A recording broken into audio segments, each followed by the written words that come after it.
Xiaomi launched the Redmi 5 Plus and Redmi 5 smartphones late last year, and the latter is the successor to the Redmi 4. The new nomenclature might have some confused, but apparently the 5 Plus is the successor to the Redmi Note 4 if rumors are to be believed. Regardless of how Xiaomi is marketing or positioning this handset, it definitely seems like an interesting offering and one that could very well be a bestseller, just like the Note 4. This is Sandeep from Rev Atlas, and here's what we think of it so far. The box is pretty much in regular Redmi fashion, with a red box that shows off the model number and a few feature highlights. We have a China box since the smartphone isn't available in India currently, but apart from the writing, the box and its content should be the same. Inside the box you'll find the phone sitting behind a clear TPU case, and we have the light blue variant with us.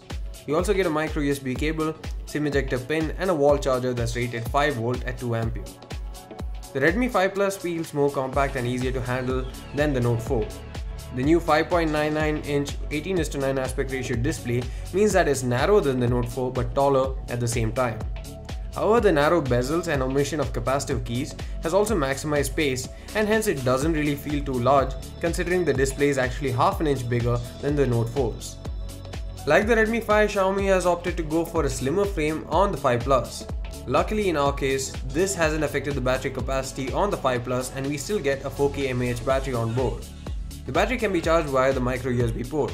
We don't like the Type-C port on here, but as many people have mentioned in the past, consumers in this price segment still remain comfortable with micro USBs.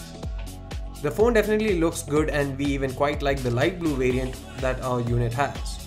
The display has a resolution of 2160 by 1080 pixels. The extra pixels on one side is due to aspect ratio, and there is an unspecified version of Corning Gorilla Glass for protection as well.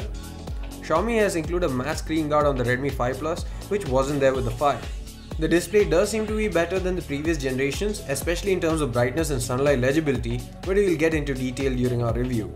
It's powered by an octa-core Snapdragon 625 chipset, which is one of the reasons many people fail to believe that this is indeed a successor to a Note 4, since it too shared the same SoC.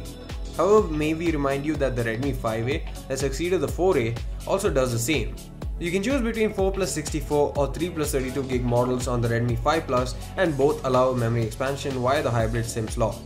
The phone runs on Android Nougat 7.1.2 out of the box with MIUI 9 on top of it. Just like the Redmi 5, the 5 Plus also has a 12MP f2.2 rear camera with 1.25 micron pixel size and a 5MP camera up front. Xiaomi isn't really known for their camera setups, but the Mi A1 and 5X might be exceptions. However, I'm not sure if this will be one too. Here are a few samples that'll give you an understanding of what to expect while we prepare a camera review for you.